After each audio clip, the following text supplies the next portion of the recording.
Didn't do. Welcome to the Glacially Musical Podcast. It is beer, metal, and swearing. Of course, I'm Nick Cameron, the visionary cult leader of Glacially Musical, a cult of one, because no one else believes in me. I am always joined by my good friend, somebody I'd do anything for, Keefy Klondike Bar. How we doing today, buddy? That devastates me. I care greatly for you. Oh, come on, it's a joke. It's a funny. I It's a know. riff off of the Bloodhound Gang. Would I be a poor messiah with my low self-esteem? If I do True. not believe in myself, would that be blasphemy? And you know what? That is the only Bloodhound Gang lyric that's ever made me think. The rest of it makes me go, ah. So if you are Love. joining, go ahead. I said love, the kind you clean up with a With the mop and mop and bucket. bucket like the lost catacombs of Egypt, only God knows where we stuck it. Hieroglyphics and Pacific. Huh? That is my karaoke jam. I know. You know why? No melody. I am spectacular at no melody songs. Anyway, welcome to another episode of the Glacier Musical Podcast, Beer, Metal, Swearing, and Vinyl. If you were here for our Mastodon series, if you are here for episode 5, I am sorry, but you are now officially a finger fudger because this is the chaser. Mastodon is over. Here are the departments of the show: beer check, vinyl check, news check, shirt check, meat of the episode. This week we are doing a vinyl catch all, which we do every 6 to 8 months. The glacially musical beer of the week is Lagunitas Brewing Maximus Colossal IPA. And you can't get a Colossal IPA unless you get it in a colossal can. This bitch is 19 ounces. Oh, What is bad what is pop. this dog with a Grecian hairdo? Do not, Ancient Greece. do not insult Hop Dog Bacchus. Wait, Dionysus. Sorry, not Bacchus. Dionysus, obviously. In two different same god, two different societies. The Galatian Musical Podcast and all its subsidiaries do not recognize the Roman names, excepting Vulcan because of Spock. Jesus. Why? I wasn't ready. The Galatian Musical. You did it Here again. at the Damn it. here at the Glacially Musical Podcast, we only believe in the original names of gods that don't exist. Okay. You're very aggressive on I the mic. Take it down a step here, bro. Like, just move the let mic me away from you. You speak very well. You're very clear and Goodbye, loud. microphone. I miss you. That's it. Just put a little bit away from you. You're just on it too much. Like, that's why it gets dinged and it's already going out again. I guess I'll do my non-beer check. It's time for another liquid death in my gimme metal koozie. No, nothing. No murder your thirst. I All right. am I Thirder your Schmurder merst. I'm your sorry, my murder your headphones are durst. broken. Murder Fred Thirder your Durst. merst. That's what I'm saying from now on. It's the pop and the cheers. Cheers, my friend. Holy balls, that is good. To quote my Guitar play. Rush, what? You are just off the rails already.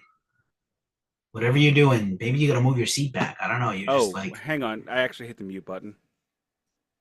not that So, time. No, you were also again sounding was like I? you're like Okay. Aquaman under the sea. Am I All good right. now? I'm sorry. The My microphone, I'm using my headphones are squiffy. They got like a loose cable in them, so I'm gonna have to replace these soon. So when that happens, it gets all messed up. Anyway, vinyl check of the week. In order to continue my obsessive compulsive behavior for the greatest pianist of all time, the greatest keyboard player, the greatest man I've ever seen play a keyboard with the finger bass on top of it. Of course, that is who, Keefy? The good Jaco Reverend Pastorius. James. No, he played bass and he's dead. James Legg. He played the keyboard bass like Ray Manzarek. So I was kind of like, uh, I was like referencing that anyway. So Lee Baines the third, glory years. James Legg is somehow connected to this. deconstructed. I'm not sure how he is actually connected, but this is a Sub Pop record, actually. This might be, it's one of the very few Sub Pop albums I have on vinyl. And nothing interesting, just a plain old boring black vinyl. But you know what? It's kind of cool to actually have Sub Pop. I mean, Sub Pop is not my favorite label by any stretch of the imagination. Not something I really honestly think about all that much. But the coolest thing about Sub Pop was when Glacially Musical was a going concern where I was reviewing music. Sub Pop was one of the first big labels to have put me onto their promo list, and that felt really cool. But of course, Sub Pop is all up in singles, part of Nirvana, and the Mud Honeys and all those people. So it's cool to have something of theirs. Also it was kind of cheap. I think I got it for like $8. Very cool. Very cool. I have a record.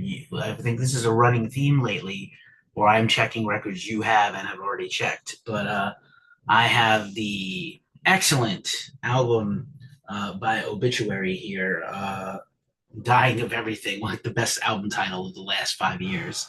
If you don't love this record, why are you here? Yeah, I actually forgot where I got this from, and I think I flew home with it from somewhere, and the cover is dinged. But whatever. I'm not selling it. I love these things. Gatefold for the one vinyl. We've discussed this is wasteful, but it is beautiful artwork, right? It might be Dan Seagrave. I don't remember. I don't quite recall. But and I have the exact copy you have, so I have it in the guess what color? Oran Safety orange. Safety Oran rhymes with orange. Nothing rhymes with orange. And I think again, this does not have an A or a B side. It just has the label on each side. There's something there. There's something there. I think it's like a pinprick. I can't tell, honestly. Maybe. Oh, okay. It might. There's some. It's like Nile hieroglyphic. It's a beautiful color though. Oh yeah, it's like on my Cannibal Corpse Surgical Steel record. The A and the B is in. It's like in one of the nails on the bone saw. You mean Carcass, not Cannibal Corpse? Did I say yes, Carcass, not Cannibal Corpse. That's okay. Surgical Steel, the Ghost Cult album of the year of 2014. One of the first albums I reviewed, one of the first death metal records I reviewed, and actually was a big start for me. That was back when I was getting, when I was really, really poor, and I was getting albums to review from the library. We all start somewhere, pal. Exactly. And, I mean, I'm not complaining. I'm just saying there was a time when, nobody knew my name, no time of day. I look back now and, bands that do know my name, Carcass, Obituary, Mayhem, like literally know my name because they had to write it down. Yeah. And that's pretty awesome. I have the mylar with the hype sticker. It is $26 and a little sticker. I don't know if yours had this. Manufactured in Czech Republic. So very interesting. If we were to do another death metal series, my vote would be for Obituary next. We've talked about Obituary. We actually need to sit down and we need to figure it out. We need to make like Leonard Kennedy and figure it out. See? I don't get that reference. I've never seen the show. How can you? I'm sorry. I don't know how to respond to that. I don't. I have seen shows you have undoubtedly never watched. How are you? Nick started Casino. I don't know if that means you finished it by now. But no, I have not finished it. I'm going to finish it. Huh. I'll finish it this week. Lawyer Wife not going watch to it in town one on sitting. Sunday. You would watch it. You wouldn't watch it with her. There's no. She did. I told her about the scene, like the opening scene where they like. It's less violent than Goodfellas. Is it? Except for the one scene with the hammer. I'll spoil it for you. No. Okay, because that's where I got to. That was where I stopped. Was the hammer? Oh, the hammer is not. The hammer is nothing. I mean, that made me wince. I mean, that made me wince, which is unusual for me. But I remember looking at that. I told her about that scene, and I'm like, my God, that is the greatest scene I've ever seen. They catch two guys cheating, and they break one. He's like, I just got to ask you, doing that with your right hand or your left hand? Which one? Well, my right. Oh, is it because you're right-handed? Yeah. Okay. Give me the hammer. All right, get the fuck out of my casino. You're never going to be able to do that again. Bring in his partner. Brings in the partner. Okay, you got two choices because we don't fuck around here. First of all, the guy goes, "Look what they did to my hand, man!" Like, We don't. I want you to know, we don't fuck around at this casino. You got two choices. You can leave with the money and the hammer, or you can just leave. you see that saw? We're gonna use it. I'll just leave. Wise You choice, think my the friend. bandsaw comes out? The bandsaw from Woodshop. No, my kid actually got up, and I was talking to the kid. I felt like it was more important to have quality family time with my daughter than it was to watch a violent mob movie. Although I started today a podcast called Mobbed Up, it was done in conjunction with the Mob Museum in Las Vegas, which I went to and I was disappointed by. But one of the guys they talked to worked for for Joe Pesci's character in Casino. And so I'm like texting Keefy about Casino going, man, Joe Pesci's Chicago accent is off-putting and terrible. No, I'm wrong. Actually, it was perfection because he sounds exactly like this dude. He wasn't playing that dude, but he sounds exactly 100% like him. Okay, Fun news fact. check. Go ahead. Hold your horses 2 seconds. Fun fact. Several of the guys that play Tommy DeVito's crew in Casino are Tommy DeVito's real crew from that era. I'll point them out to you after you've seen the whole movie. You mean not Tommy DeVito. Tommy DeVito, that was Goodfellas. Oh, sorry. Nick Santoro. Yeah, Santorum. The guy they're talking to in Mobbed Up the podcast was his right-hand man.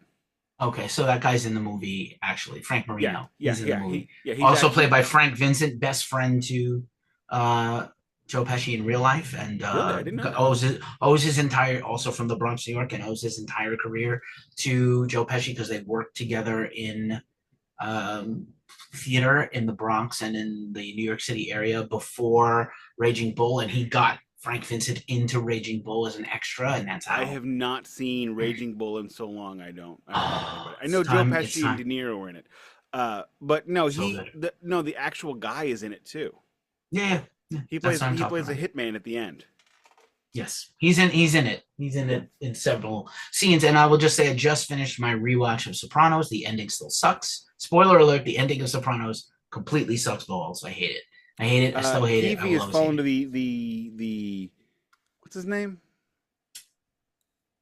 Furio. Oh, Furio did it.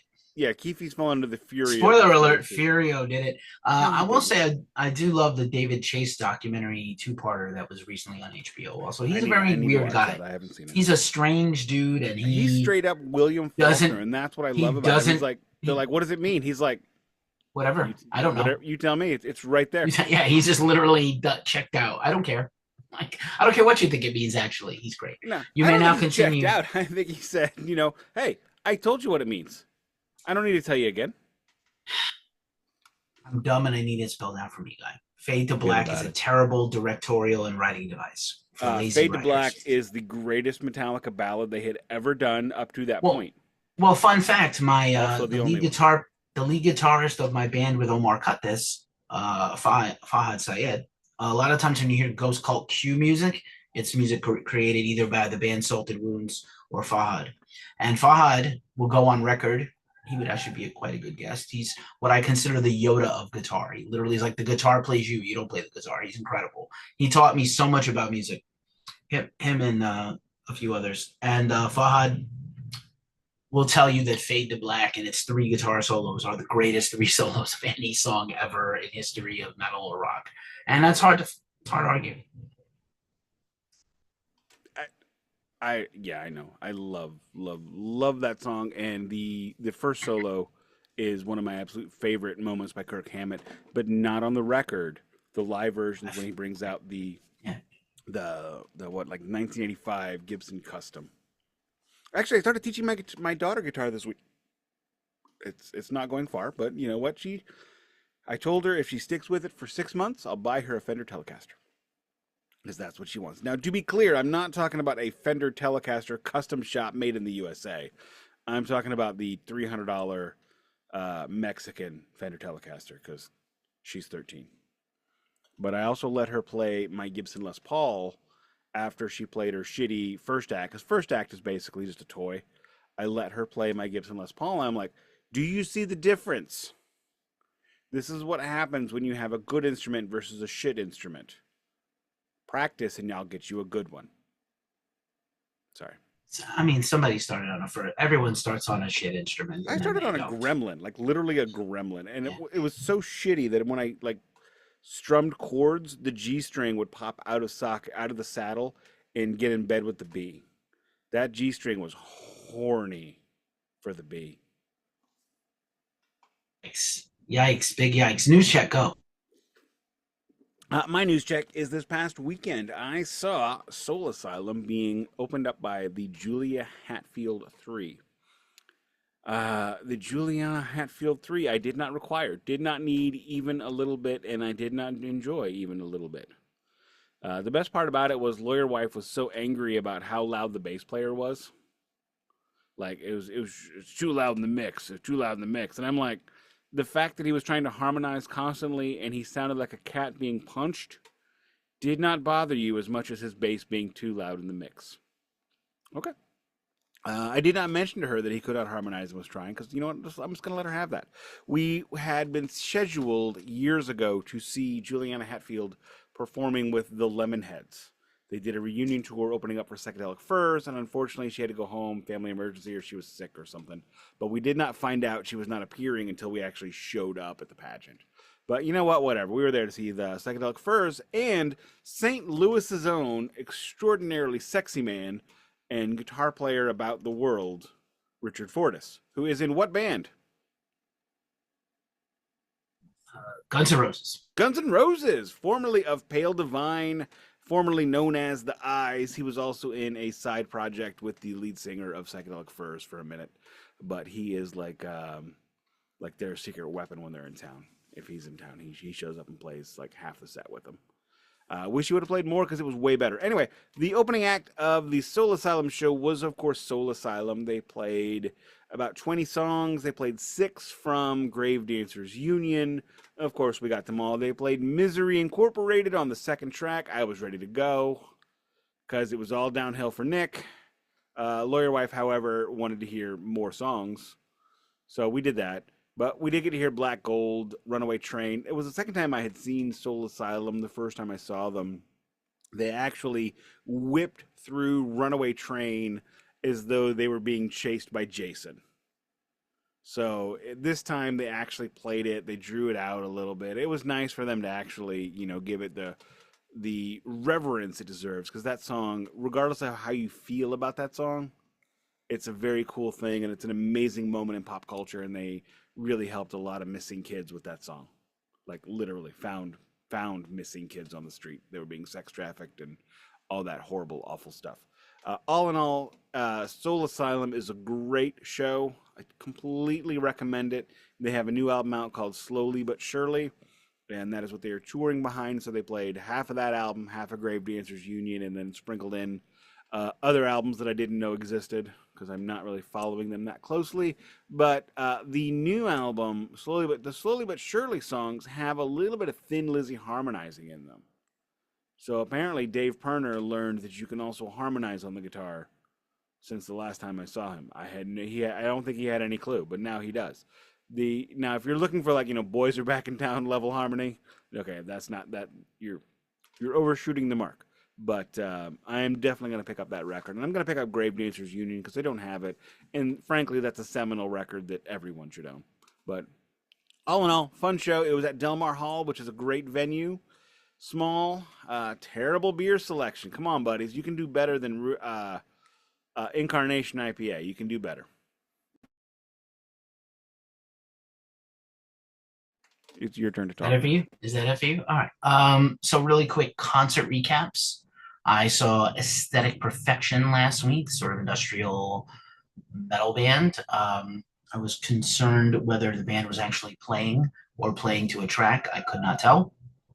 Not great, but a good band and very fun live. And then on Sunday, I was invited out to see GWAR in a very strange bill. Opening the show for GWAR was avant-garde punk band Squid Pisser. Great name. Bizarre band. just bizarre. And I love bizarre stuff. They were bizarre by any stretch. More bizarre than GWAR, to be honest. The middle band in this 3 was Dark Throne, the classic Swedish black metal band. What? And then GWAR. And GWAR played like probably one of their longest sets I've ever seen. Next year is GWAR's 40th anniversary. We've already been hearing pray tell of definite activities next year celebrating the 40 years. They were announced today for Sonic Temple. Some hello activity? Possibly. We shall see. I think they're going to definitely be on the road the whole year. And I would hope that they would finally re-release Hello, because it has not been released in over 30 years. Could happen. You know, the Metal Blade is very good at putting out reissues and remasters and stuff. I do. They just gotta get, now that Odorous isn't around, they could probably get GWAR to do it. I think he would have been. He was the band really, like, all of them distanced themselves from that record so much because of the way it was recorded. I guess. So all it ever had was the original Shimmy Disc vinyl release, and then 1 or 2 Metal Blade CD releases. And I apologize, I got Imperial IPA down my windpipe, which that is awful. I was eating a lentil and bean chili earlier with some habanero, and I completely snarfed it out my nostrils. It was horrible, which is why I'm like broken out from that habanero. I actually spit up beer on the inside of my glasses. That's crazy. I don't know how I did that. That's like magic. That's like a magic bullet of a beer spit. That's fun. Something that's not fun, a very somber and sad note. We had the sudden and shocking passing of Paul Di'Anno, the OG Iron Maiden singer on arguably their best albums, their first 2, as we did former podcast subject Iron Maiden and Iron Maiden's classic run of great albums. Paul had many health issues for a long time, including a tricky, messed up knee that he needed multiple operations on. He had been kind of confined to a wheelchair for a while, but he had done 100 shows in the last calendar year and just put a new record out, Best of the Beast, in September, where he duets with other famous metal singers, all on classic Iron Maiden stuff.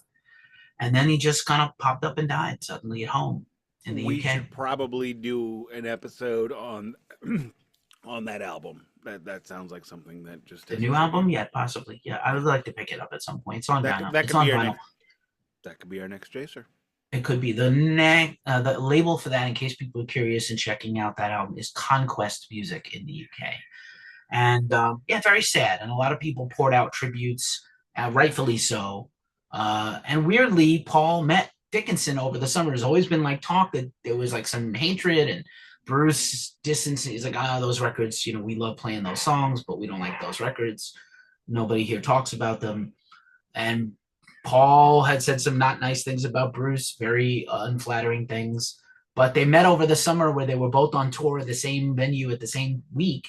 And they hung out for a day, and it was lovely. And it was like a big Iron Maiden singers meet for the first time ever in person, and they were brothers.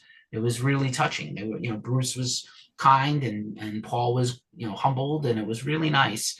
And then it was nice to see Maiden, I guess, last night in Minnesota, played Phantom of the Opera. It's not in their set list right now, and they put it in. Oh, no, Time Machine. Excuse me, Time Machine as a tribute. And they mentioned that it was a tribute to Paul and that Paul had passed. So very sad. We're losing our heroes.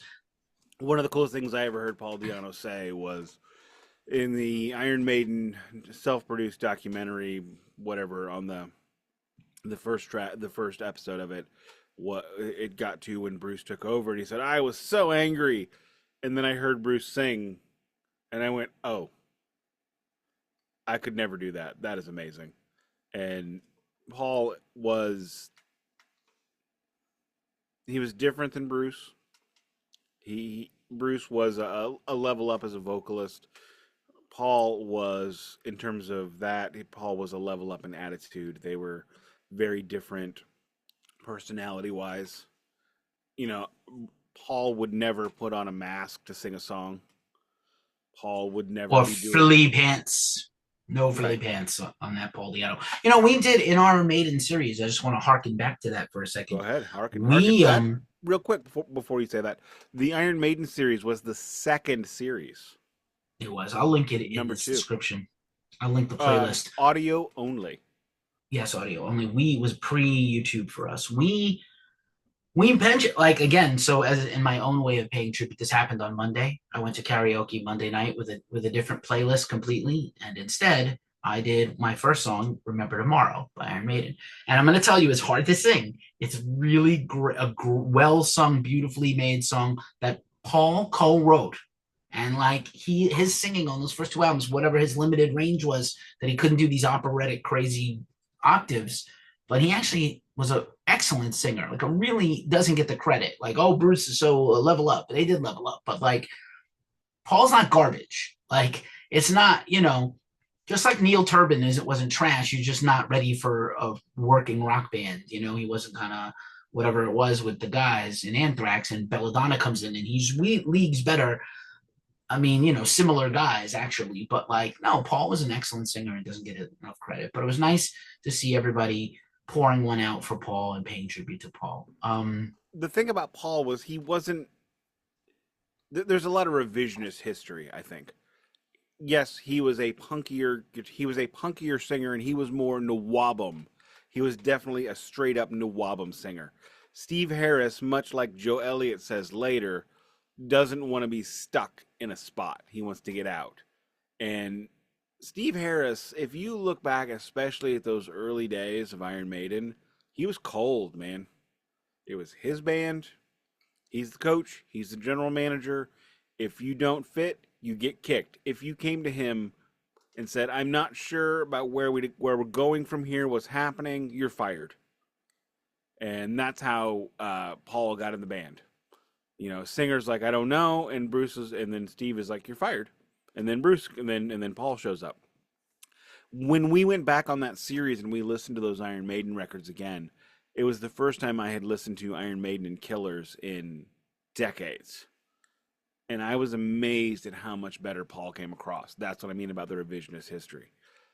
Would he ever be as good as Bruce? Of course not. Bruce is a different, Bruce was the singer they were looking for when they found Paul, and just in terms of style and presence. But could he do the operatic runs? No. Could he do a lot of other really good melodic runs? Definitely. And I think he does not get, I don't think he really got the props that he deserved. But that's neither here nor there. And as Keefy said, yes, we are losing our heroes. It is 2024. Think about how many artists who are alive that were at the beginning of the English invasion, or at the beginning of rock and roll in the 50s in America. I believe there are. Is Jerry Lee Lewis still alive, or did he die? I'm gonna look. We don't talk about him on this podcast, bro. Okay, fair enough. Screw that guy. Fuck that guy and his 14-year-old wife. It's a Giuliani territory, bro. We don't talk about that guy. Fair enough. Who has to give up his apartment, by the way? He has to give up everything. He's a loser. I know. Anyway, America's mayor. Fuck him. He was. I never liked him. He wasn't. He was. We didn't care for him. Maybe not in New York, whatever. Because the president and the governor were so incompetent during 9/11 that Giuliani looked good. That's bad. The president anyway. was W. Bush. Anyway. But think about, look at the 60s, man.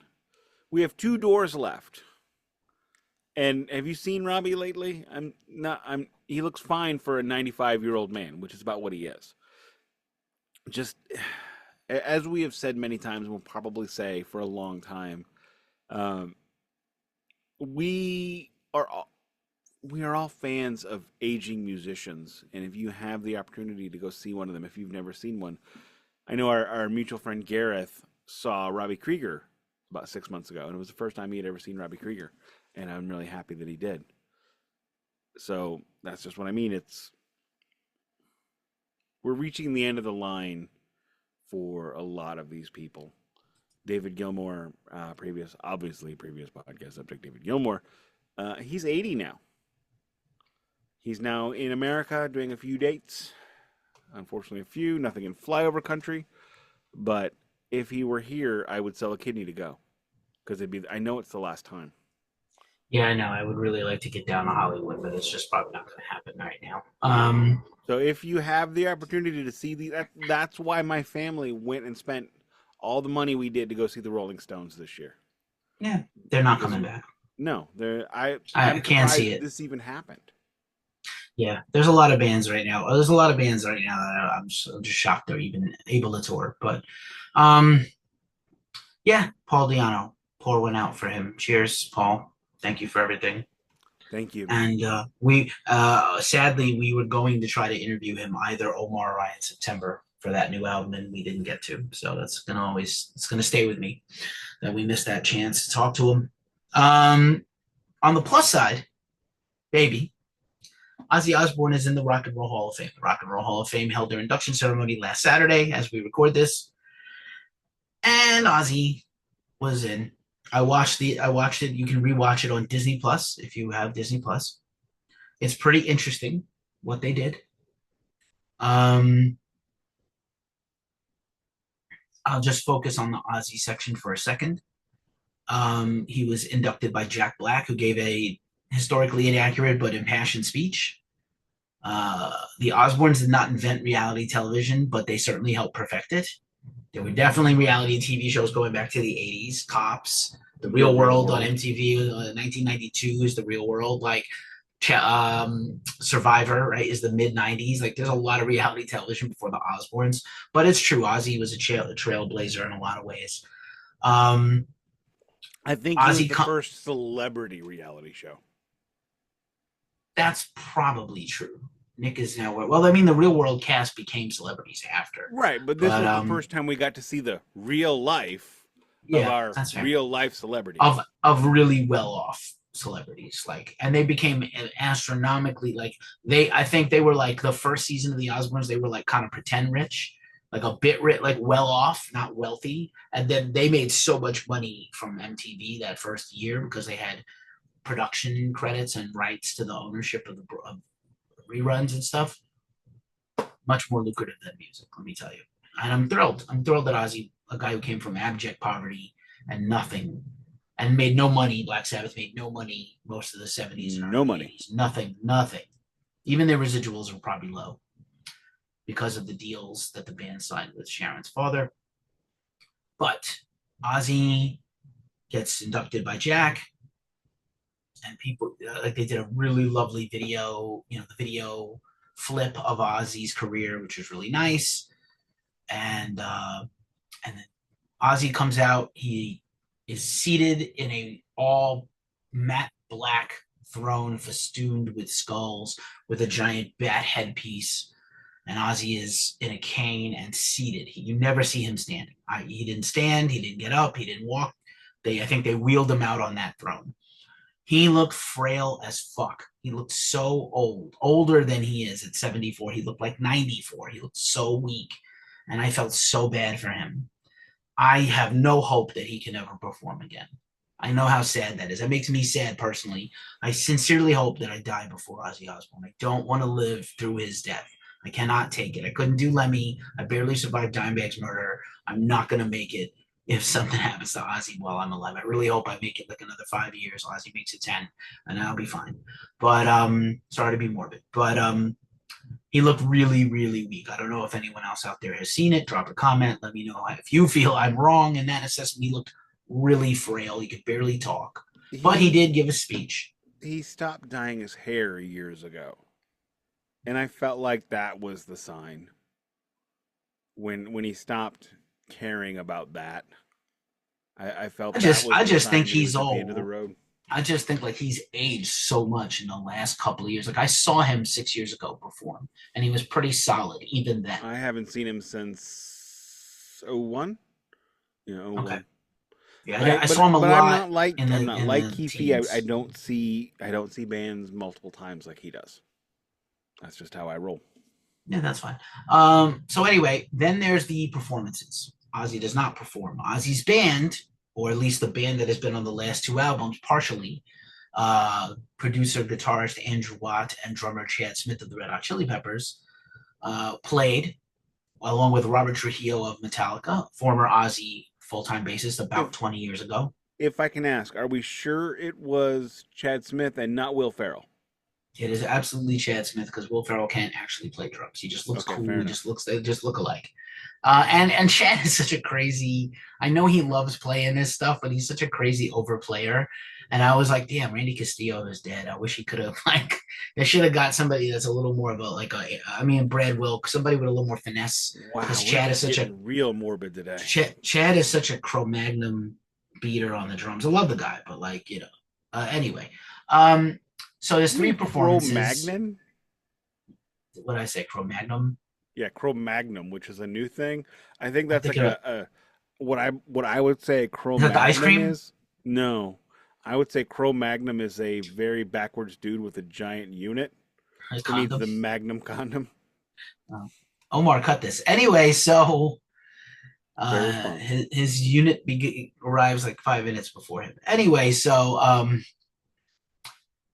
first song up is "Crazy Train," sung by Maynard James Keenan of Tool, Pussifer, Perfect Circle, etc.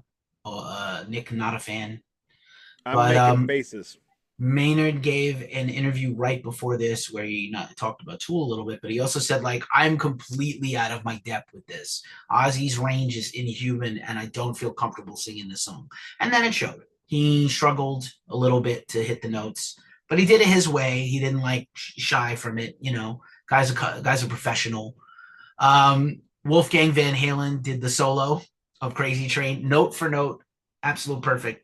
Chef's kiss. Wolfgang is a really, really good guitar player, and I really feel like he's not getting his due. I haven't heard There's enough of definitely his original stuff, but it's pretty I, good. Well, we saw him.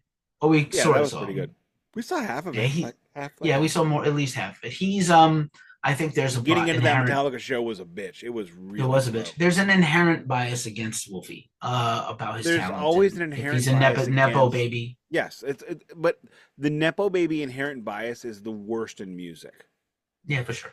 And I mean, So, I have it internalized. I'm no better. in the spirit of time, let me finish this quickly. I have a couple of other news items. Second song is Jelly Roll. I predicted it weeks ago, maybe even a month ago, that Jelly Roll would be part of this thing and that he would do Mama, I'm Coming Home, one of my favorite Ozzy songs solo. And I have trouble with that song. Makes me very cry a lot, well up in tears. Absolutely the same, because that's the song I was singing for when I was going to be coming back to live with my mother at that time. Yeah, I mean, it's a song about Ozzy choking out Sharon and almost killing her. But anyway, what the hell? Yeah, you didn't know that? You just ruined my childhood memory. Well, I mean, I love the song and it reminds me of my mom, but it's mom. Okay, well, we can both live in the traumatic song in our traumatic lives. It's meant for Sharon. Jelly Roll absolutely killed it. Zakk Wylde came out to participate. And then the third song, I believe, was No More Tears with Billy Idol and Stevie Stevens and Zakk Wylde. I didn't need this. I know, I appreciate that they got a British person in there and that Billy is kind of becoming an elder statesman of rock in his later years, 70-something years, 60-something, 70 years old. Stevie still looks great with his jet black dyed hair, wig, whatever that is. And they played it well. I wanted more of that, punk rock Billy Idol with the sneer and the fist. I didn't get any of that, but he was solid. Ozzy seemed to appreciate it. There was a lot of camera cuts. They didn't even take Ozzy off the stage. He just sat in one corner of the stage with Jack Black while they watched the set on stage, and they kept cutting to Ozzy singing along. Ozzy did the All Aboard for Crazy Train, by the way. That's the only thing he did. All aboard. That's probably the hardest thing to do. Well, whatever. And then at the end of the performances, they did a procession where everybody that played came up to Ozzy and kind of hugged him and shook hands with him, which is very sweet, I think, instead of going to commercial like an award show. And coming up next, so that was the Ozzy portion. The rest of the Hall of Fame, sorry, Dave Matthews, Hall of Very Good, not important to me. Cher, phenomenal performance and induction speech. And a few others that, Frampton, I'm not a huge fan of, but he seemed very well loved. James Taylor inducted Peter Frampton and said that Peter Frampton was his hero, I assume from the Humble Pie days. What the actual fuck? Because I thought they were contemporaries, really. Right? They were. Mid-70s. James Taylor is a legend. but And he still inducted sings really he well. inducted Frampton. Cher's induction was by Zendaya, and her speech was marvelous. And you could see that she was nervous and choking up and like really fighting back a cry. And also, Cher performed, like, there was a cool medley of performers with Cher. So it's really nice. I think Cher may have even been, along with Ozzy, the most standout thing. You don't realize that Cher has had a hit record in 7 straight, a #1 record in 7 straight decades. And she's pretty much been a dance music artist for the last 35, 40 years. Do you It's remember the crazy. song "Life After Love"? Yeah, of course. That was her Do you retirement believe in tour. life? Do you believe is the song? Oh, believe, yes. Yeah. That was her Believe. retirement tour. She's Yeah. still. I going. hate auto-tune. I hate auto-tune. She helped look. invent auto-tune, I guess, or I perfect don't it. know I if don't know. she. Kid hate Rock was auto-tune. using it before she did. When I hear it, no. When I hear it, yes. it literally straightens out my pubes in a not good way. What the hell? I don't don't even know what like the- it. Okay, I don't want to talk about your ding dang do, but I don't know what that means. Ding dang do. Anyway, Rock and Roll Hall of Fame. Like, I know, I don't like Rock and Roll Hall of Fame. Hey, we Called talk Quest, about what we don't like, and we care about about it while not caring. And Tribe Called Quest was also a notable induction by controversial comedian Dave Chappelle, but you noted best friend of Q-Tip and fan. Did Q-Tip find his wallet? He left it in El Segundo, but he seemed to have it this night. And they did pay a very nice tribute to Fife Dog, who passed away a few years ago. So, you know, whatever, for better or worse, Ozzy is in the Hall of Fame. There's only 27 artists who are in the Hall of Fame twice for two different projects or acts. And so it is prestigious. Whatever you want. He was really important to him to get in. What's more important than that is there are only how many metal artists in? Yeah, just a handful of rock. Even hard rock. Even if you want to count hard rock, it's very few. I want to count proper metal. You have Sabbath. You have Ozzy. You have Judas Priest. They didn't give them the real category. They're in. They're in. It doesn't matter. They're in. Hey, we all VIP. Everybody in my motherfucking hood and me. They're in. Okay, that's from the coup. And Ozzy. That's it. Yeah, it's a short list. Who we'll talk about who should get in next, and also please drop a comment and tell us who should get in next. And then Ozzy, I guess people were mad. He didn't say anything about Jakey Lee. We talked about him last week getting shot. He's not going to. He said like literally 3 sentences and all aboard for Crazy Train. He didn't talk much. He thanked Randy Rhoads. He knows any guitar players besides Randy Rhoads. He thanked Randy Rhoads. Well, he knows Zach and he knows why. He thanked Randy Rhoads. He said he loves his grandchildren. So he's like really didn't have a speech composed. He didn't mention Sharon by name, even though she was in the front row. Like, you know. So he pulled a full Ozzy. He did do a post on social media this week, or whoever did his Sharon did a post on social media, whoever's running Ozzy's account. I would love to see Ozzy to be posting on Twitter. I would love to watch that. No, I wouldn't. I don't. He's like, I want to, extend. Obviously, I could not do what I do without my association to Black Sabbath and my brothers, Bill, Geezer, and Tony. So that's really nice. Like, he didn't have to. He doesn't have to. He could just be, I'm Ozzy. I'm in the Hall of Fame. So I think this is the last time we're going to see Ozzy publicly, except for little things. I can't imagine him performing. He looks so weak. No, and there's no sad. So we lost Diano, Ozzy Hall of Fame. A few more quick things, and then I promise we'll move on to the rest of the meat of the chaser. I want to say one thing before that. I am thrilled that Ozzy is not going out on tracks, not going out on just that he's on the stage. I have seen multiple artists in the past year that are those things. And the fact that he's just like, I can't, so I'm not. I love that. By the way, he just because I'm a little out of order, he thanked his fans. He thanked everybody that voted for me. So that's whoever votes for whoever's in the Hall of Fame plus the voting body, which is journalists and I didn't know the members voted. They do vote. And whoever voted for me, thank you. And my fans, I love you all. Like, that was really sweet. And then I thanked Randy Rhoads, who I couldn't even have this without him. None of this exists without him. So, I mean, that's true. No Randy and there's Ozzy with just like a solid band and some pedestrian album that is Blizzard of Oz without Randy Rhoads. It doesn't, nothing, you don't have this. You don't have any of these things. Now, I'm going to say again, Ozzy, we'll talk another time. Maybe we should consider an Ozzy series someday. Should do. Not just when he passes, but someday soon. But like, I think Ozzy actually, like, his ear for music is better than his talent. and his ability to make a melody, Agreed. even if his voice is not as pleasing or great as Dio's or whatever the fuck, he actually is very talented and He had a great has. ear for music. Don't hate me. He has that Ace Frehley gene, where his ear for melody is way better than his ability to make a melody. Fair enough. So, last few licks of the news. King Diamond Tour kicks off. 2 new King Diamond songs in the set list. Brand new. You should go listen to them. They're pretty good. I looked. He came to town last Saturday. You're too far away, I know. Well, I skipped it, and I checked the set list on like Monday, and I got no FOMO. No FOMO. Okay. Apart from those 2 songs, yeah, they're not coming here this leg, so I'm set. I found the set list to be extraordinarily disappointing. All right, that's fair. That's no Merciful Fate, not even one. And then I think we have to talk about one of your favorite bands and one of my favorite bands are going on tour together. Left Lane Cruiser is doing a headline tour with 20 Watt Tombstone opening. I don't believe they're coming near either of us. Horseburner was also supposed to be the middle band on this tour, and they are dropping off. So it's now Left Lane Cruiser and 20 Watt, perfectly matched. Great. Those guys like tour together all the time. They toured together like twice last year. I love Tom. Tom, future podcast guest and friend of the show. He was on. That's right. We should have him again. We should get him, and we should get Tom. We should get Freddie the Fourth. I mean, if you think you could get it, I've interviewed him in the past. All right. And then this is kind of important. So Alex Van Halen's book is getting ready to come out, and the reclusive drummer of Van Halen, who has sold off all his drum gear and has barely made a peep since the end of the band and the death of his brother, understandably so. His book is coming out called Brothers, and he is doing a very heavy press tour.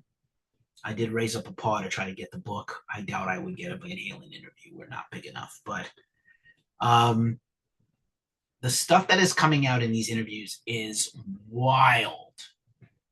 And I can't, I mean, not in a great way. So nothing, it's mostly about, so just really quick, the memoir / book about Van Halen is basically Eddie and Alex's younger life before Van Halen, brief period of time to the beginning of Van Halen. The book stops in the Van Halen tracks when Roth leaves. Do with that what you may, plus what I'm about to say in a few seconds, and then picks up at the end of Eddie's life. So it's a big gap, similar to the Bible. That's weird, there's a huge gap. Well, it's not weird now that you're. Are we going to get the Bible according to Biff Van Halen style? Well, so here's the thing. The gospel according to Biff. The book of betting by Biff Tannen. No. There was a book called The Gospel According to Biff, and it details the 20 years missing, and it's one of the greatest books I've ever read. All right then. No. So really quick, few revelations.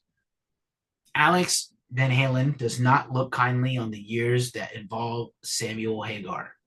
Does not like Sammy. I understand that. I don't like Sammy either.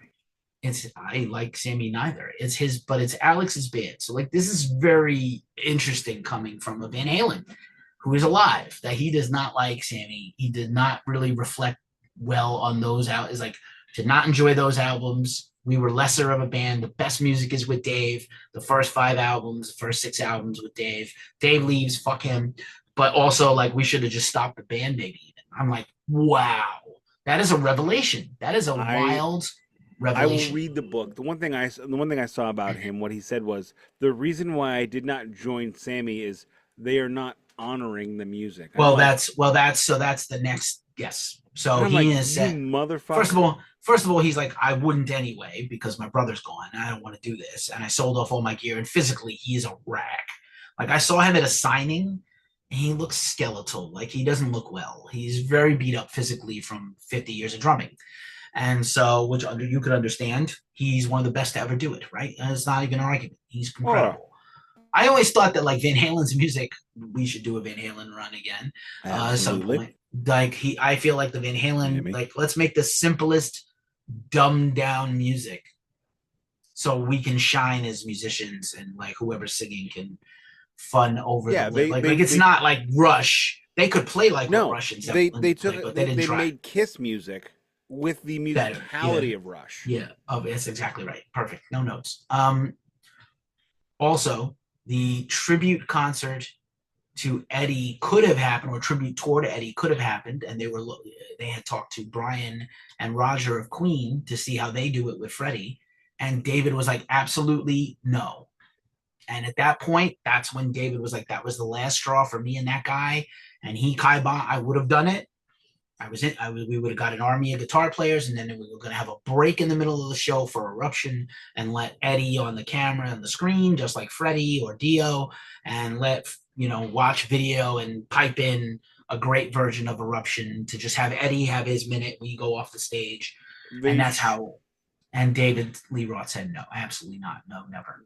David Lee Roth did it?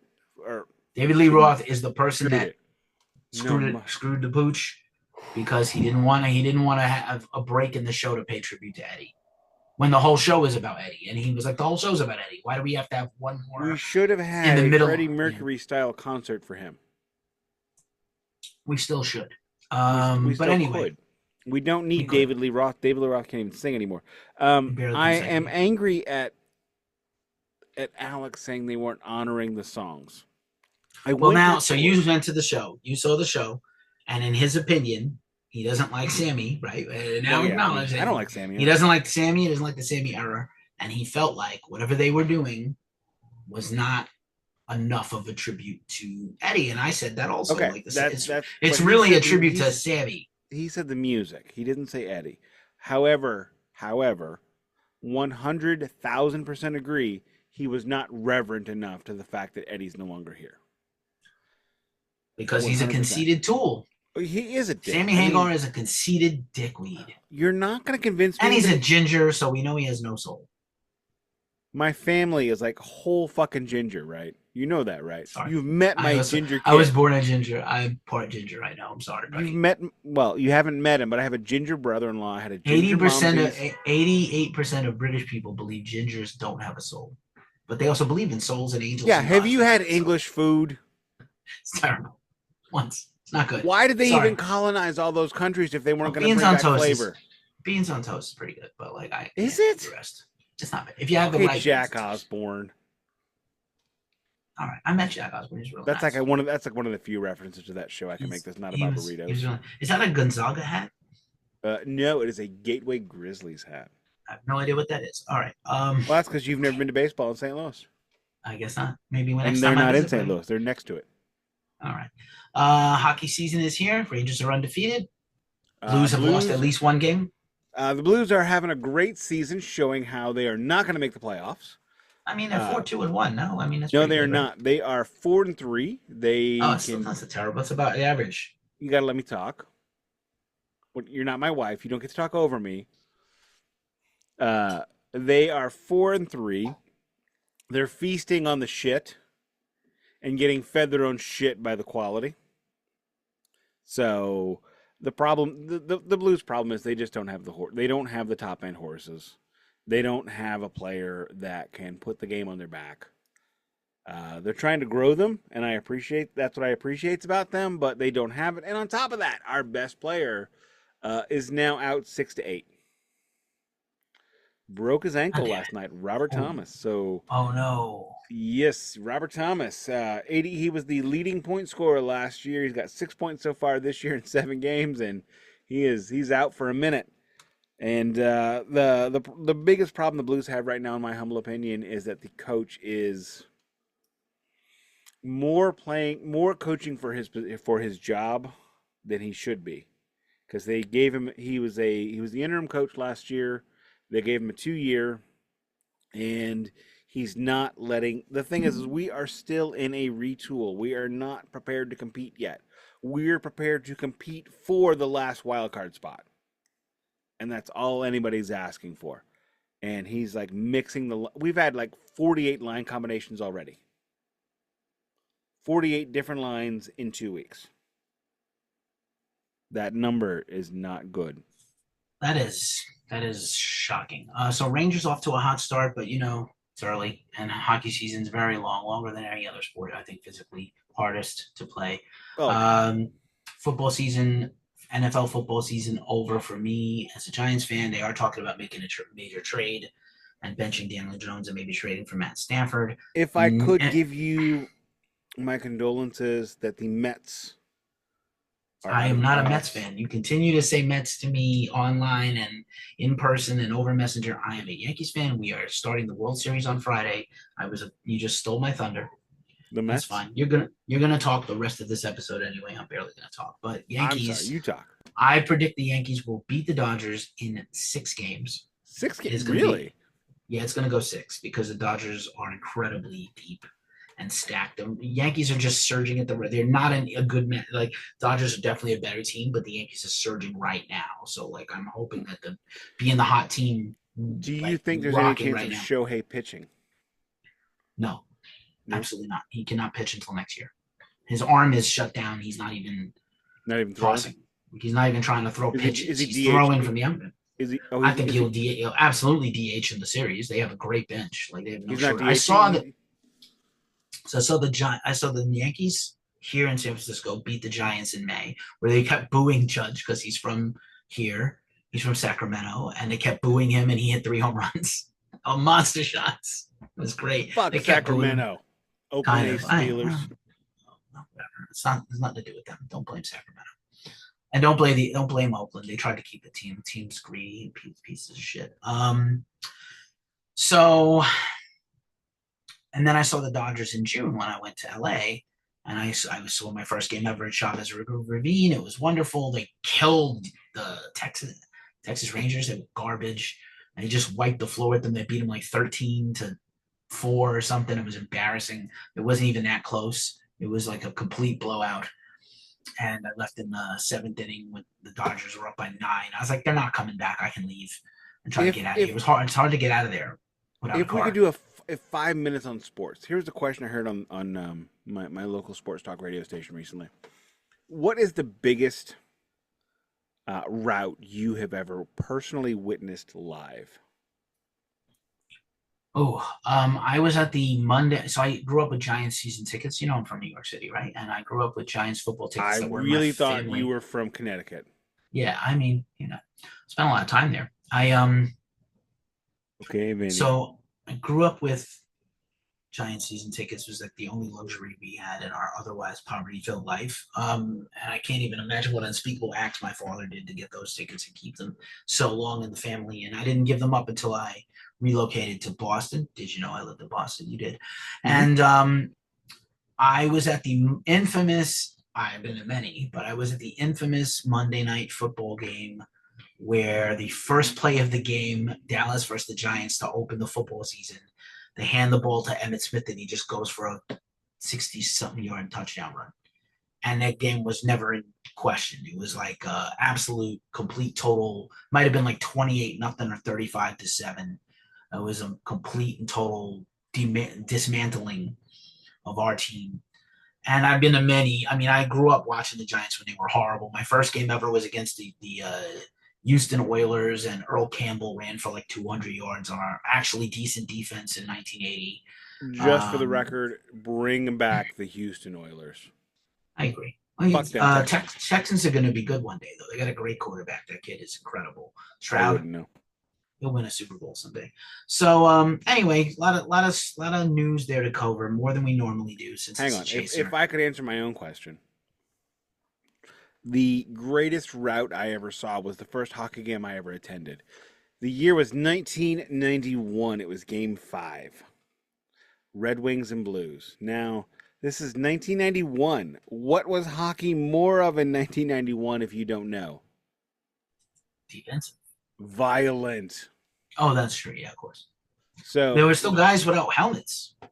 Yes, there was one playing in this game. His name was Harold Sneps. Oh, okay. I thought interesting. Okay, just because you brought that up, I'm going to bring this up. There are 4 dudes left in the NHL without a visor. Okay, 2 of them played for the Blues. When there were 6 dudes left in the NHL without helmets, which is like that's like when I really got seriously into hockey, it was 6 left. 2 of those dudes played for the Blues, Harold Sneps and later Craig McTavish. Interestingly enough, Craig McTavish took his off in the NHL. He played 2 seasons with a bucket, and then he took it off. But this is 1991, Game 5. The Red Wings are up 3-1 going into this game. And I forget the exact score. I don't remember if it was 6-1 or 6-2. But Adam Oates got a hat trick. Brett Hull scored 2. This, I believe, is the first time Brett Hull ever killed penalties in third period because there were no players left. The coach at the time was Brian Sutter, who is my favorite Blues coach of all time. He was a Blues enforcer for a number of years.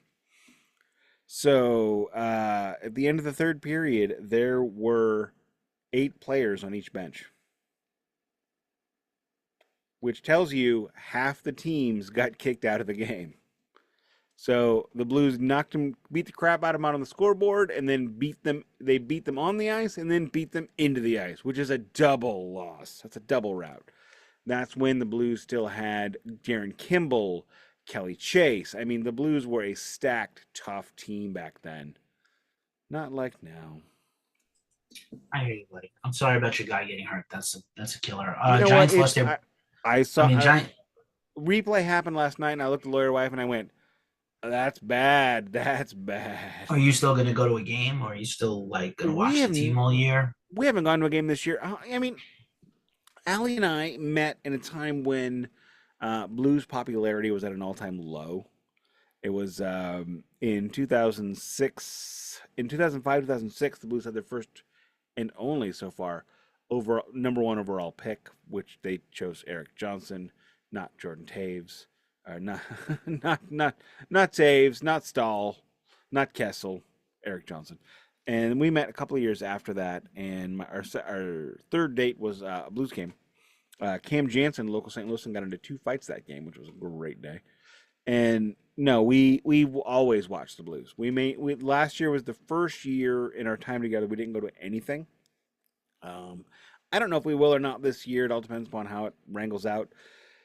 Hockey tickets are getting expensive, like really expensive. We did go to a rookies game this year. It was free. Rookies game down at the practice center.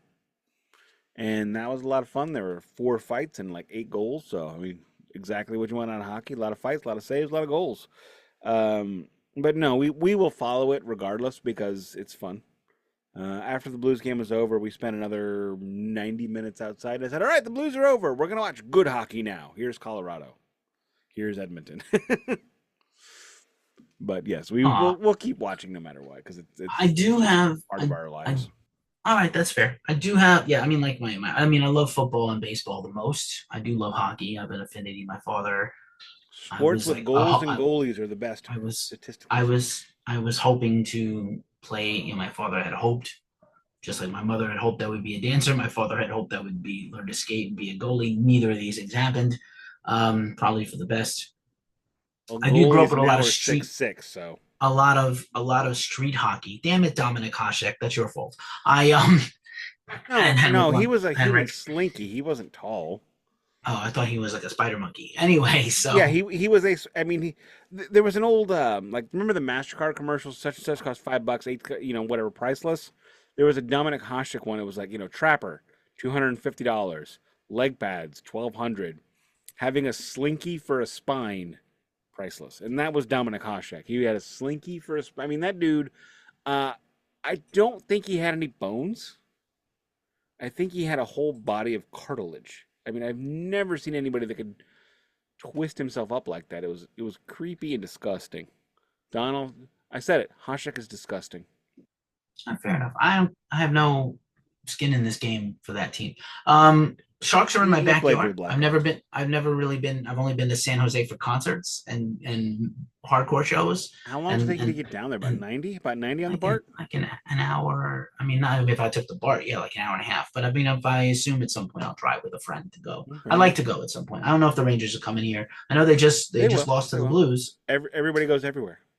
I know. I'm just trying to see where the schedule's. End of March. It's almost the end of the season.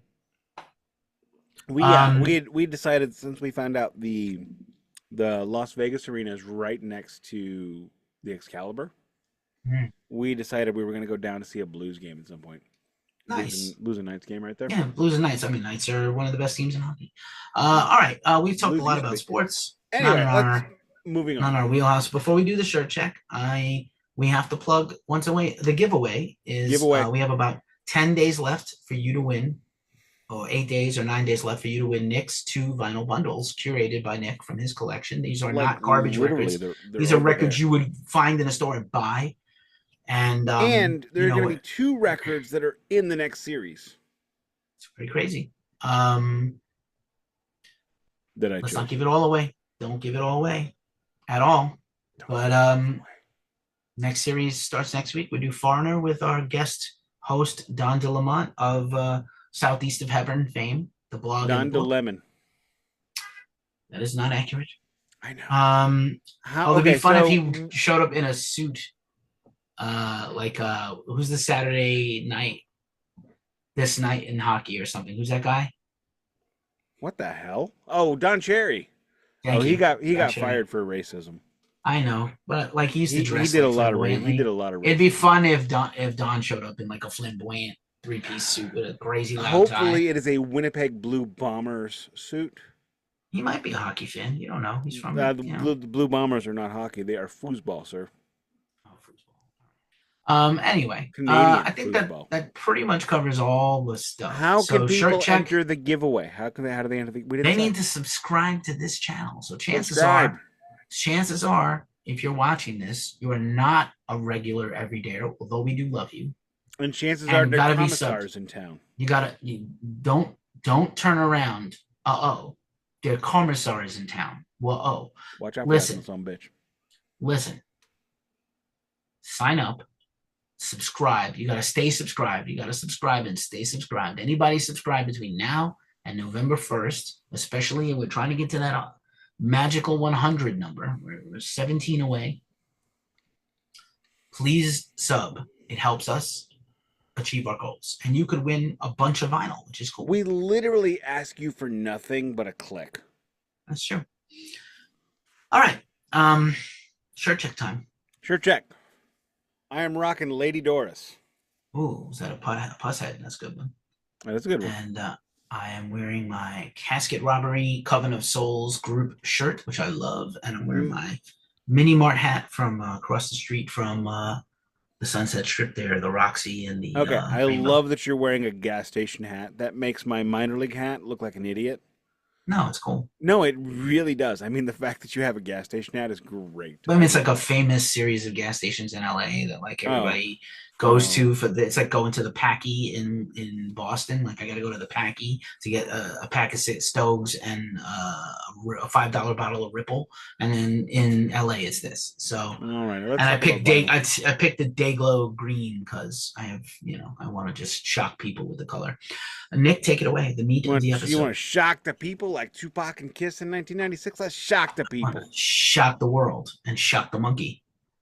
That was in the 80s. Okay, so one of the things about this show is we love vinyl. Keefy thinks he's not going to be talking much going forward. That is inaccurate. I am going to be calling on Keefy as no one listening can be called upon. So... I wish I had a buzzer that I could just buzz to make Keefy wake the fuck up. Okay, let's start off at the beginning. I will ask the question. I will answer it myself. I will give the correct answer. And then Keefy will give his answer. And we'll see if it's the same. Wrong answer. Go ahead. Keefy, go to the cone of silence. I go to your place. What am I, a dog? Go to your crate. No, go to the cone of silence. We're all right. Bro. Okay, that isn't it. But if he goes to the cone of silence, I can't bring him back. So I mean, if I can't hear the question, I also can't answer it. I know. I realize this doesn't work. So my question is, what is the best vinyl? That's the answer. What is the best musical format? I mean, for me, it's absolutely 100,000% vinyl. And the reason why is not what you're going to expect. Vinyl, apart from those few years in the 70s when they had the quadraphonic Blaupox, you don't need a quadraphonic Blaupox. What you need is a curveball. That's from Bull Durham. But apart from that, the quadraphonic era, for the most part, music has been done on two channels. It is a two-channel medium, and nothing has done the two channels like vinyl has.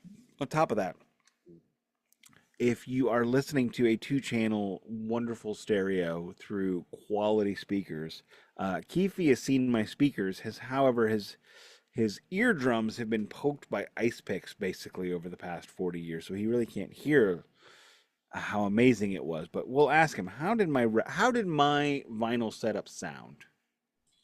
Amazing. I I had will a tell great you, it's time better listening to now. records with you. Yeah, especially because we didn't listen to Lulu. I had a fabulous time. Much as you tried, I'll play it next time. you will not. I will not listen. One of us will have to be I will naked if we definitely. don't play it. I will definitely. Well, you gotta get naked. I don't know which Big is worse stud. for you. If it's worse for I'd you to be rather see naked. you. I'd rather see you naked and have to handle your junk myself than have to listen to that Okay, then record. you have to be naked. I will. I mean, I'll get. I don't give a shit. I'll get naked. I'll do the truffle shuffle right now. I don't give a shit. Oh god. Let's So not do the truffle shuffle. yeah, your system was great and was fabulous. I didn't have the benefit of your upgraded needle, but I thought it was fantastic. I've also upgraded the receiver as well. Receiver, right? We A-B'd a bunch of records. I absolutely understood the difference. I'm gonna tell you something I never told you or anyone else before is that I think my unique and personal experience with vinyl, as much as I love the vinyl records of the 70s and early 80s, I think I was in love with the CD for a very long time. I love my iPod. I've had several. I still have an iPod that works. That's great. I And I have love never it. had an iPod. I love them so much. I have a 160 gig iPod. I I wish I could still put music on it and play. I probably still can, but I don't want to Totally have the Apple software on my computer. Is enough bullshit going on here. And but I think that I felt like the ability, maybe my own lack of ability to keep the records pristine enough to play and replay and enjoy. I think over time my memory of the vinyl we had in my household. And my father was an audiophile. Like I said, tragically, after he passed, he had a bunch of jazz records and live concert bootlegs, I guess, on reel to reel tapes in our house. And I never got to hear them because the machine was broken. And then he died and we threw everything away because we were stupid. I have a similar story. And then I had my parents' priceless collection of 45s and LPs, and I lost all those due to life. But now that I'm in my second life with vinyl, I really love it. And I wish I had never gotten, I wish I'd skipped CDs and MP3s and just somehow kept up with vinyl all this year. It would have been possible to listen to as much music as I have because some stuff you just inherently can only listen to on digital. But my appreciation and depth of love now for this medium is so high. I think it's not even it's barely in its teenagehood. I think we're still going to get to better and higher levels of vinyl love in the world. One of the things I found out during the pandemic when I was watching every single vinyl YouTube channel I could was how in 1975, when we had achieved peak vinyl production, and nothing sounds as good, and I will fight and stab and lick anybody's nose who says I'm wrong. There is nothing that sounds as good as a 1970s Japanese vinyl. 100%.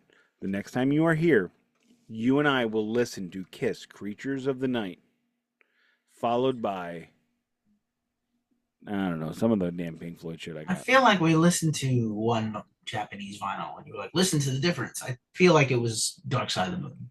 I don't have Dark Side of the Moon on Japanese vinyl. I want to get Dark Side of the Moon on MoFi, on Mobile Fidelity. Mobile Fidelity is considered to be the best vinyl pressing of Dark Side of the Moon. I am at the level in vinyl where I care about which pressing I have, which has got to be the most ridiculous shit in the world. I have bought albums multiple times to improve my pressing. Sorry, it is what it is. But what we learned in later years is we didn't know how, as a people, we didn't know how to use the technology. We didn't keep our records clean. We didn't clean our styluses. We didn't track our records properly. And when you do that stuff, when you have it tracked right, when you have the records clean, because every record of mine you saw, what did they look like when you looked at them? Keefy? I mean, mint condition for the most part. They were beautiful. And half of the records I've gotten used. My copy of, as we were talking about Van Halen, I believe it was Van Halen 1 or 2. I forget which one. I remember cleaning it and looking at it and going, holy shit. Just because it went from, it looked like a record that had been around a minute to it looked like it walked out of the package. If you clean your record in a spin cleaner, it doesn't matter which one. I use a Studebaker because it was half the price of a spin clean. A spin clean is $80. What is a spin clean? It is 2 brushes, a reservoir, and that's basically it. You do not need to buy a name brand on that. It doesn't matter. I didn't. I got a Studebaker for $35. A spin clean at the time was $80. And it's only going to be more expensive now. So get whatever you can cheaply. Use distilled water to clean it. I use vinyl style cleaning solution. I also use vinyl style in inner sleeves. Again, and that's another thing. A lot of people want to tell you that the Rice Krispies are a feature of vinyl. My friend, how many Rice Krispies did you hear on my records at home? Just about none. I will say 100%, and I hate this, but I'll say it. My Kill 'Em All Megaforce pressing has Rice Krispies because it's thrashed. But Rice Krispies are a bug, not a feature. If you clean your records, if you keep your records in anti-static sleeves, you don't get Rice Krispies. You get clear, high-fidelity sound that is amazing. And just to go back to cleaning your needle, because I only have one. I only have one visual aid this week. Keefy, what is that? That is a backup stylus and needle. That is a head shell, cartridge, and needle. Oh. It is my backup, yes. What is that? That's your brush. This is my new brush. I lost my good one. But here is how. This thing is one of the most important things you can keep to keep your records working well. Here's how you do it. You take your brush. 1, 2, 3. Explain what I just did, Keefy. You clean the needle. How did I clean it? Where to where? Repetitive motion, front to back. No. I mean, side to side. I don't know. Back to front. God damn it. You go from anus to dingus. Good thing I don't have a girl, baby. Anus to dingus. Jesus. What? What a description. How many dudes listen to this? It's mostly dudes. If you are a woman, please comment to tell me that I'm a dick. It doesn't I'm listening. really excuse the behavior here, but okay. Most dudes understand what an anus and a dingus is. That's where you go. You go anus to dingus. Or backwards for the ladies. That is a straight up dude motion because you want to go one direction. The needle comes in at about a 30-degree angle, leaning towards or leaning out. So when you pull back to front, you pull everything off in the proper direction. So that's how you do 1, 2, 3, back to front. Now, one of the things I have talked about many times on these chasers is your slip mat. What kind of slip mat do I roll with, Keefy? Didn't have any slip mat because yes, it I do. I have a slip mat. and I have 100% slip mat. I thought you don't have one. I have one. You have to have one. My turntable is direct drive. If I take off the slip mat, I've got a mag wheel there. I got to have something on top of that mag wheel. What do I Okay. have? I don't remember them now. Oh, my balls. We've talked about this. I roll with an acrylic slip mat.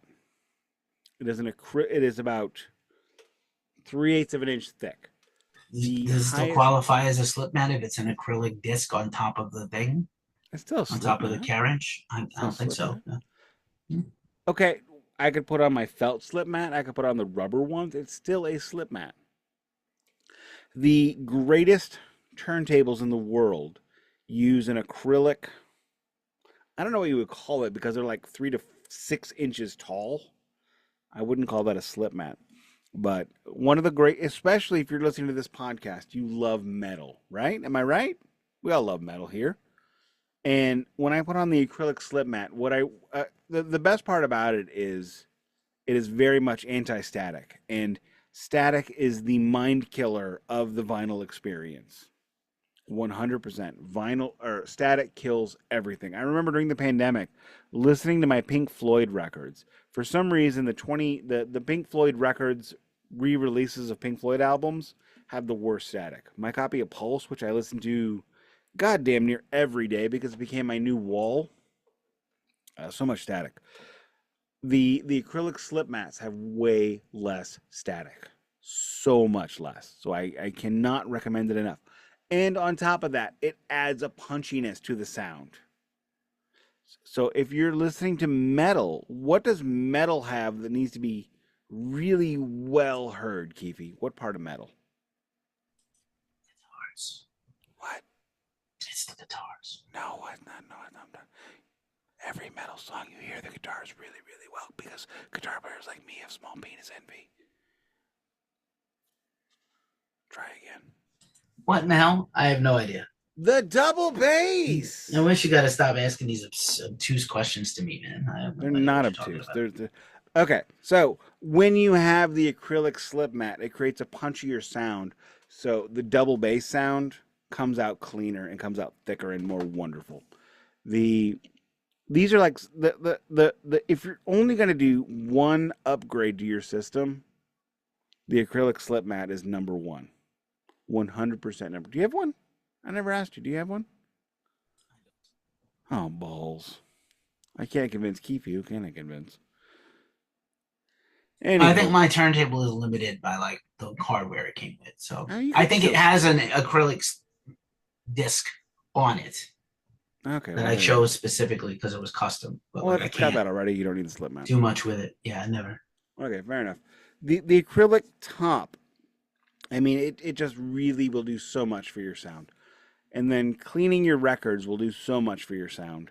And then cleaning your stylus. You should clean your stylus daily. Every time you play a record, every day, before you put the needle on the record, make the brush beat go like this. Ding, ding, ding. Anybody get that, or is it just me? Put the needle on the record. Put the needle on the record. Put the needle on the record when the drum beat goes like this. No? All right, whatever. It's pump up the volume. What else should we talk about? Inner and outer sleeves. If you meet somebody delightful at the bar and you go home, you're gonna wrap it up, right? No glove, no love, my friend. No glove, no love. No glove, no vinyl. You want a glove in and you want a glove out. The record gets a glove. The sleeve gets a glove. Case in point, let me. Even if she says she has an IUD, even if he says he's clean, even if the they thems say they check out and the horniness overtakes you, play it safe. If you are not in a monogamous relationship, glove, glove, glove, glove. Made a mistake in a monogamous relationship. Anyway, not the point. So this record here, this is the Lee Baines the third and the Glory Fires. If you look closely, the sleeve is in an outer sleeve. Oh, look at that. The record is not in the sleeve. I keep the records inside, well, not inside the cardboard sleeves. Yeah, you taught me how to do that. I do that because of you now. Okay, I can't get it back in, so I'm gonna put it down.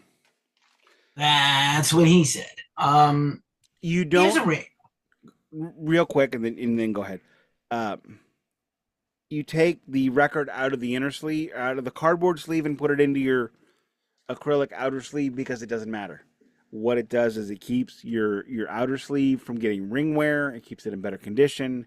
And you know what? There is a collectible component to what we do. We talked about Hello earlier in the show. I have an original pressing of Hello. I would not sell that and then buy a 40th anniversary, even if one happens. I'm sticking with my 1987 pressing. And how do I keep it looking nice? I keep it in the outer sleeve. Go ahead. So you just helped me make my point, which I appreciate. So there's a collectible component to this, as you say, and we know that 50% of vinyl purchasers don't even have a turntable. They're just collecting it to collect it. But I like that. I've come to terms with that. I like it because they're supporting bands, and if bands make these vinyls and they don't sell them, they're going out of business. You don't go patronize. Oh, I love that place. I never go eat there. Yeah, they went out of business because you didn't go eat there ever. There's a big discussion going on in the world, just a sidebar for a second, about tipping. I think if you don't tip for basic, you get bad service, you get a bad Uber ride, you get a bad delivery of food, don't tip. Or tip, but like it's not always that person's fault. But like to go into a place and get a service and then be like insist not to tip is so shitty to me. But anyway, another tip to segue to correct things. Just a tip. Just the tip. I think so you collectors out there who don't have turntables, maybe you're listening to this.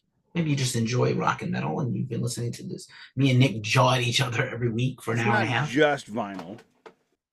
It's not just vinyl. There's a lot going on. A lot of people who are collecting never open their packages. They don't open the plastic. And as we know, long-term exposure in the plastic contracts and shrinks and warps your records. What if someday you want to pass them on to your kid? What if someday you want to play them? What if you get older and decide like, oh, you know what? Now I'm going to invest in a hi-fi system and a turntable. Oh, these records are all fucked. I never took them out of the plastic. Invest in vinyl sleeves. Just cut them open. That's enough just to cut them open. If you were really smart, you would buy the invest in vinyl inner and outer sleeves in the links in our description of this, and then you would be all set. And it's actually a fun project. And then you can also, we'll talk in a second about cataloging, but like I think it's really important to this. Like even if you're not going to play them, caring for them, is like really important. Because even if you have the original cellophane with hype sticker, even if it's open, it's typically worth about 95% of what it is if it's unopened. So put it in an outer sleeve, even if you don't put it in an inner. Cut it, take it out, because if, like Keefy said, he's absolutely 1000% correct. Imagine if I had that GWAR, Hello, and how many episodes have I pontificated about that record and how happy I am to have that record? Imagine if I had gotten it in 2022 I got it in 2020 actually. Imagine if I had gotten that in 2020 and it was unopened and I opened it and it was fucking warped and unplayable. Just because you don't play it and don't listen to it doesn't mean the next owner won't. I yield my time. Yeah, that's absolutely fair. I don't know how many more of these topics you have, but I do want to definitely talk about cataloging for a second. Go ahead. I'll leave it to you if you want. I'll leave it to you. And then we're coming to probably a stop soon. But I was going to say, let's talk for a second about our friend and yours, Discogs. Discogs. I love and hate you simultaneously. I know. Minuses of Discogs. Well, I mean, first and foremost, even whether you're a collector or an active listener or a passionate fan, don't be a flipper. And I'll tell you why. First of all, I know that everybody is looking for we're in a time of economic crisis. People are not doing as well as they used to do. On one hand, the economy is stronger than it's ever been. On the other hand, people's personal economies are strapped. there's no get rich quick anything. I think crypto is moronic. I think NFTs are a scam. I think AI is overrated. It's all overrated. There's no fucking gold mine anymore. There's no thing. If you made it money on Bitcoin and Ethereum, good for you. I have a bunch of Dogecoin. I have a bunch of Dogecoin that's used doing nothing. Don't be a flipper, and here's why. I get that, like, it happens, and you know, it's just like concert tickets. People used to flip them, and they still do. Just like anything else, it's like I have a thing that's a commodity, and I want to make a profit on it. It's shitty. It's actually shitty to do with art. If you want to do it with tickets, if you want to do it with something of value you have, cool. I think with art, especially music and physical artworks, I think it's kind of crappy.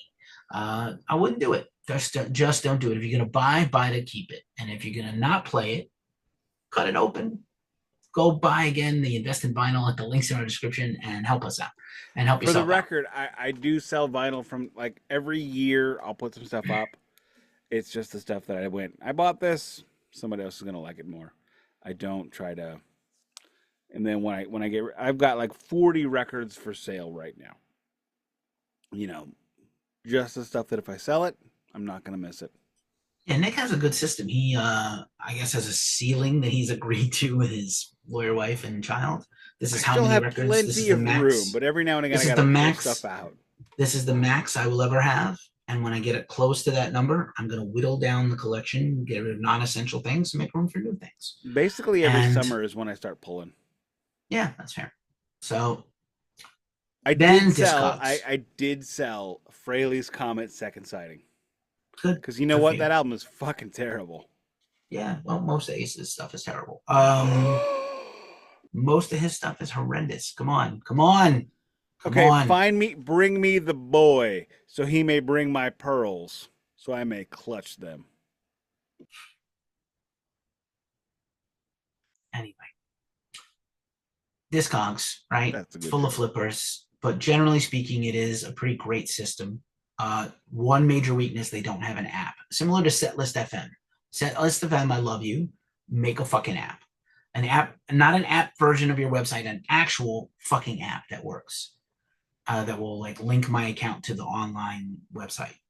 Same thing with Discogs. Wait, why don't you have a fucking Setlist FM app account? They don't have one. They don't have. You have a Setlist FM account? GhostCult is. Oh, I don't have one. Yeah, I'm surprised. Now that I think about it, I am too. Yeah. Anywho, so lost the light behind me. I think it's important to catalog your stuff. Completely. It's a great practice to help you know what you have. I have many times went to the store, bought Impulse, new version of Exodus, Bonded by Blood. You know how many Bonded by Bloods I have? Probably like 4 back east in the store. Why haven't you sent me one? Well, it's back. Omar cut this. Has it? I'd have to get it out of storage. Omar. I don't have him go into my things. Send me a message, Omar. I'll send you my. That's a violation. Stop it. Okay. No, seriously. So don't cheat on me with Omar. I have no idea how many copies of Carole King Tapestry we have purchased. We discussed this, yeah. I think it's like 10. More than one is way too many. One is too many. One is too many. Oh no, it's a great record. No, it is not. It is evil. He's great. It is the devil. Fuck that record. God damn it, bro. Wow. We also bought like way too many 400 records, by the way. Giveaway. Giveaway. Shh. Stop it. Don't tell them what's in it until you get ready to ship them. Lawyer wife got angry with me when she found this out. So anywho, yes, catalog. One of the greatest things about cataloging your records is it will teach you how to do it. And I mean that sounds stupid, right? I mean, so patronizing. Totally stupid. You're too dumb to know how to do it. We're gonna teach you how. No. You're a good boy. Good job. We're gonna put it right here on the fridge. I'd like to be under the sea. Hey Ringo, shut the fuck up. May I? Hey, let Ringo write a song with you. Holy shit. No, may I? Okay. No, the thing about when you start working on, because cataloging these things is a fucking pain in the ass. Okay, Clouds Taste Satanic. I don't know if anybody on this pot and listen to this has ever heard of them, except for the fact that I've had Steve Scavuzzo on this show multiple times. If you pull up a Clouds Taste Satanic record on Discogs, it's easy to catalog that shit. They're not Led Zeppelin, they're not Pink Floyd. It took me, I swear to Christ Jesus, Christ grilled Jesus. It took me 3 years to catalog my copy of Wish You Were Here. Do you know why? Because there are 500 versions of it. It's important to know which version you have. What you might find is so stupid but true. The Pittman pressing, the Monarch pressing, the UK pressing, it might be far more valuable than you expect. And if the reason why I started cataloging wasn't to be a flipper, it wasn't to sell. One, it was to keep track of how many fucking records I have, how many goddamn copies of Carole King Tapestry and Foreigner Volume 4 that I have. Because apparently I'll buy them every time I see them if no one will stop me. But it's important because you know what? Some of these pressings are worth way more money but don't matter.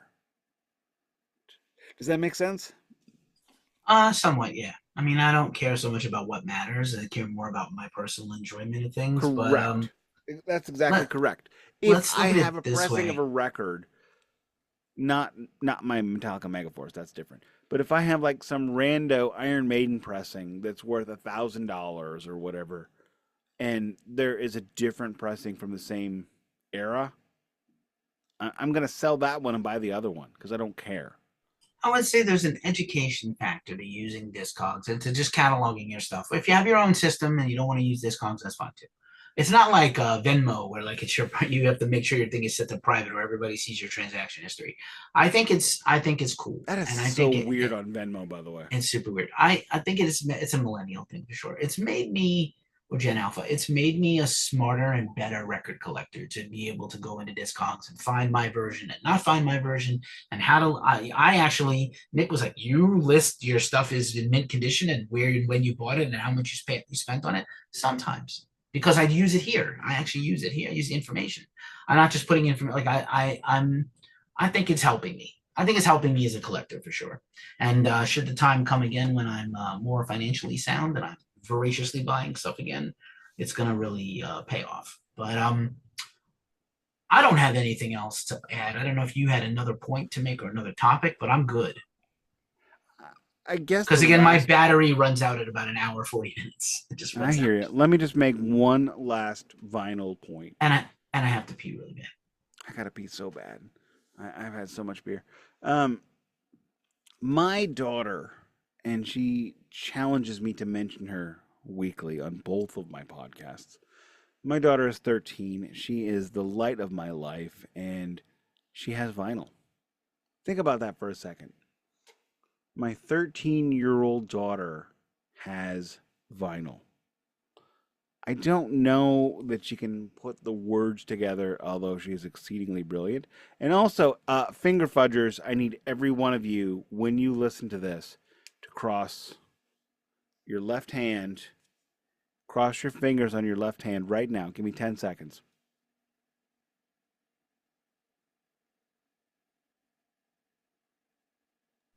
Silences make me uncomfortable. Dude, that was only 8. That was out. We're on a podcast. Some people are not watching this. Come on. I asked for 10 seconds to, give thoughts and, evil thoughts to my daughter. I even asked for left hand path. She has put in her high school application, so please, everybody, thoughts and prayers for me on this one. I will not tell you where it was or if she gets in or whatever, but, thank you.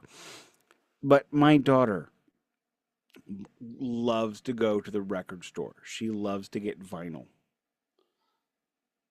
That should tell you everything.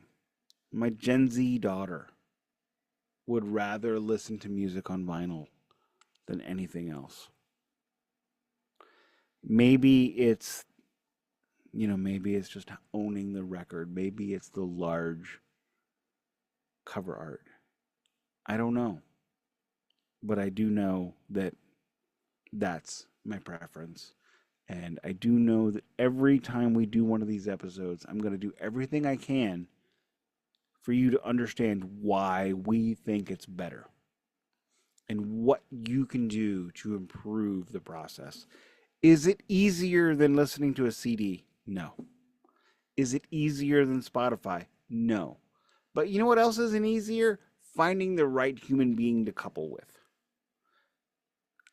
You get what you give. If you're willing to put the time in to vinyl, I feel like you will get a better experience.